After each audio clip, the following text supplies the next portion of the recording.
இன்றைய காலகட்டத்தில் உலகில் உள்ள ஒரு மிக பெரும் சூப்பர் பவர் நாடு தான் யுனைடெட் ஸ்டேட்ஸ் ஆஃப் அமெரிக்கா.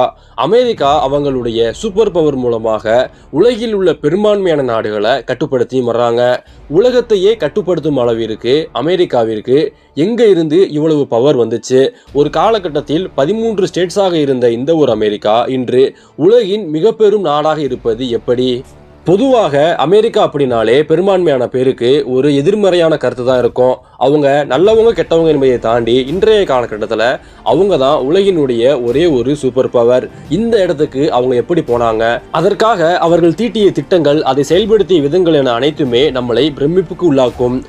ஏற்கனவே அமெரிக்க கண்டத்துக்கு ஐரோப்பியர்கள் எப்படி போனாங்க, கொலம்பஸ் அங்கே போயிட்டு என்னென்ன கொடுமைகள் பண்ணா என்பதை பற்றி நம்ம 3 வீடியோக்கள் போட்டிருக்கோம். அதை பார்க்காதவங்க பார்த்துருங்க. இந்த வீடியோவில் அமெரிக்கா எப்படி வல்லரசு ஆனது, அதற்கான முதல் பதிவாக அமெரிக்கா எனப்படும் ஒரு நாடு எப்படி உருவானது என்பதை பற்றி தான் இந்த பதிவில் நம்ம பார்க்க போகிறோம். வீடியோக்குள்ளே போகிறதுக்கு முன்னாடி இது வரைக்கும் நீங்களும் நம்ம சேனலை சப்ஸ்கிரைப் பண்ணனா மறக்காமல் சப்ஸ்கிரைப் பண்ணிவிடுங்க.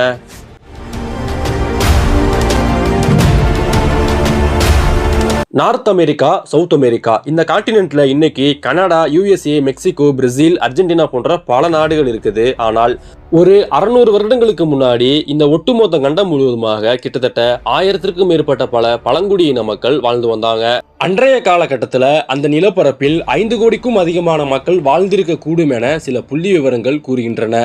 இப்படி அந்த மக்கள் அங்கு அமைதியாக வாழ்ந்து கொண்டிருந்த சமயத்தில் ஸ்பெயின் நாட்டு அரசின் உதவியுடன் கிறிஸ்டோபர் கொலம்பஸ் 1492ஆம் ஆண்டு அமெரிக்காவுக்கு அருகே இருக்கக்கூடிய பகாமாஸ் எனப்படும் ஒரு தீவில் இறங்குகின்றான். அதன் பிறகு அங்கு இருந்த பழங்குடியின மக்களை கொத்து கொத்தாக இனப்படுகொலை செய்கின்றான்.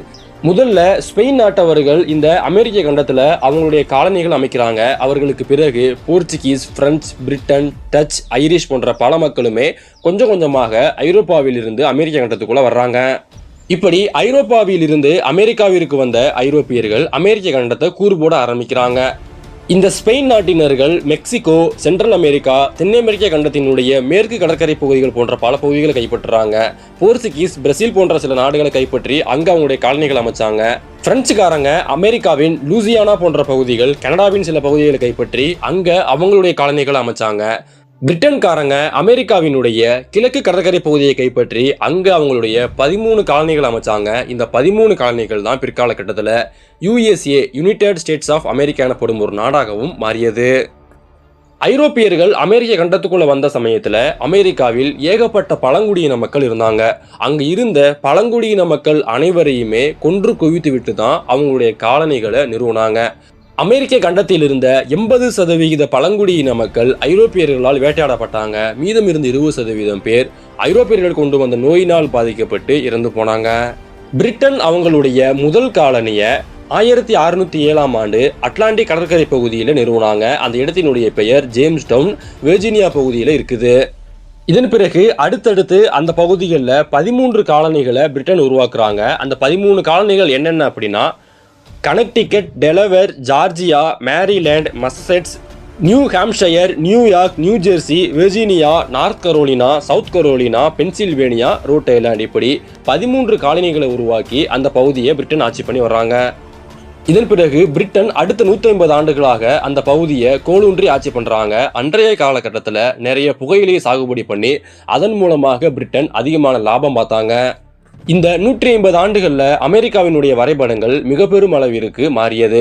அமெரிக்காவில் குடியேறிய ஐரோப்பியர்கள் அங்கு இருந்த பூர்வ குடியின மக்களை கொன்றொழித்து அந்த பகுதியை ஐரோப்பியர்கள் கைப்பற்ற ஆரம்பிச்சாங்க. இது மட்டும் இல்லாமல் பிரிட்டனுடைய 13 காலனிகளில் பிரிட்டனை சார்ந்தவங்க மட்டும் இல்லாமல் ஐரிஷ், டச், பிரெஞ்சு போன்ற நிறைய மக்களும் குடியேற ஆரம்பிச்சாங்க. ஒரு கட்டத்தில் அவங்க தங்களை ஐரோப்பியர்கள் என்று கூறிக்கொள்வதை விட அமெரிக்கர்கள் என்று கூறிக்கொள்வதில் பெருமிதமும் பட்டாங்க. ஐரோப்பாவில் தனித்தனி இன மக்களாக இருந்தவர்கள் இந்த பிரிட்டனுடைய 13 காலனிகளில் குடியேறி ஒரே அடையாளமாக அமெரிக்கர்கள் என்றுமே மாறுறாங்க. இதன் பிறகு அந்த 13 காலனியில் பிரிட்டனுக்கு கட்டுப்பட்ட அரசுமே உருவானது. இன்றைய காலகட்டத்தில் என்ன ஆனது அப்படின்னா ஐரோப்பியர்கள் அமெரிக்க கண்டத்தில் இருந்த பூர்வ குடியின மக்களை கொன்றொழிச்சிட்டாங்க. இதனால் அவங்களுக்கு வேலை செய்ய ஆட்கள் இல்லை. இதன் காரணமாக ஆப்பிரிக்காவில் இருந்து நிறைய கருப்பின மக்களை பிடிச்சிட்டு அவங்கள அமெரிக்காவில் அடிமைகளாக மாற்றி அவங்கள வேலை வாங்கினாங்க.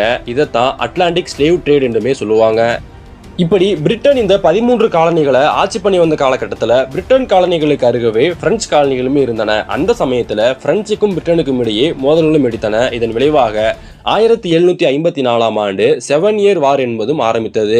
பிரிட்டனும் பிரான்சும் நேரடியாக போர்ல மோதி கொண்டாங்க. இரண்டு பேருக்குமே மிக பெரும் இழப்புகள் என்பதும் ஏற்பட்டன. இருந்தாலுமே போரின் முடிவுல பிரிட்டன் மிக பெரும் வெற்றி அடைஞ்சாங்க. இதன் பிறகு 1763ஆம் ஆண்டு பாரிஸ் ட்ரீட்டி மூலமாக பிரெஞ்சு காலனிகள் அனைத்துமே பிரிட்டன் வசம் வந்தது. போரில் என்னதான் பிரிட்டன் வெற்றி அடைந்திருந்தாலுமே பிரிட்டனுக்கு மிக பெரும் இழப்புகளும் ஏற்பட்டன. அந்த இழப்புகளை சரி கட்டுவதற்காக தன்னுடைய 13 காலனிகள்ல வரிகளை பல மடங்கு உயர்த்தினாங்க. இதனால் அங்க இருந்த மக்கள் பெருமளவிற்கும் பாதிக்கப்பட்டாங்க. பிரிட்டனின் கடுமையான வரி விதிப்பால் பாதிக்கப்பட்ட அமெரிக்க மக்கள் பிரிட்டனுக்கு எதிராகவே போராட ஆரம்பிச்சாங்க. போராட்டம் புரட்சியாக மாறியது. 1773ஆம் ஆண்டு பிரிட்டனுக்கு எதிராக அமெரிக்க மக்கள் மிக பெரும் போராட்டம் பண்ணாங்க. எங்களுக்கு விடுதலை வேண்டும் அப்படின்ட்டுமே போராட்டம் பண்ணாங்க. இந்த சமயத்துல 1773 டிசம்பர் 16ஆம் தேதியன்று அமெரிக்க தேசப்பற்றாளர்கள் பாஸ்டன் துறைமுகத்துக்குள்ள புகுந்து அங்க இருந்த கப்பல்களில் உள்ள தேயிலைகள் அனைத்துமே கடல்ல கொட்டினாங்க. இதனால பிரிட்டனுக்கு மிக பெரும் அளவிற்கு இழப்பும் ஏற்பட்டது. இதனால பிரிட்டன் மீண்டும் சட்டங்களை மிக கடுமையாக்குனாங்க. இது மட்டும் இல்லாம வரிகளை பல மடங்கு உயர்த்தினாங்க. இதனால போராட்டம் என்பது இன்னும் தீவிரமடைந்தது. ஜார்ஜ் வாஷிங்டன் தலைமையில சுதந்திர போராட்டம் என்பது மிக பெரும் அளவிற்கு நடந்தது. 1776 ஜூலை 4ஆம் தேதியன்று USA இனிமே சுதந்திர நாடு என அவங்க பிரகடனம் பண்ணாங்க. இத டிக்ளரேஷன் ஆஃப் இண்டிபெண்டன்ஸ் என்றுமே சொல்லுவாங்க.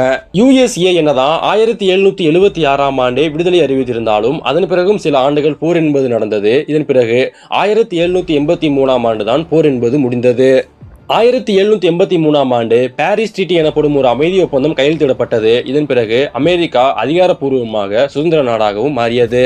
அமெரிக்கா அதாவது பிரிட்டனுடைய 13 காலனிகளுக்கும் விடுதலை கிடைத்த பிறகு அந்த 13 காலனிகளும் ஒன்றாக இணைந்து தங்களை யுனைடெட் ஸ்டேட்ஸ் ஆஃப் அமெரிக்கா என்றுமே அறிவித்துக் கொண்டாங்க. இதன் பிறகு இந்த 13 காலனிகள் தான் கொஞ்சம் கொஞ்சமாக விரிவடைந்து இன்று 50 மாகாணங்களாக உள்ளது. உலகின் மிக பெரும் நாடாகவும் அமெரிக்கா உள்ளது. இந்த 13 காலனிகள் எப்படி 50 மாகாணங்களாக மாறியது, அமெரிக்கா எப்படி ஒரு மிக பெரும் வல்லரசு ஆனாங்க, அதற்கு அவர்கள் தீட்டிய திட்டங்கள் என்ன, அதை எப்படியெல்லாம் செயல்படுத்தினாங்க என்பதை பற்றி நம்ம அடுத்தடுத்த பதிவுல பார்க்கலாம். தொடர்ந்து இணைந்திருங்கள். நன்றி.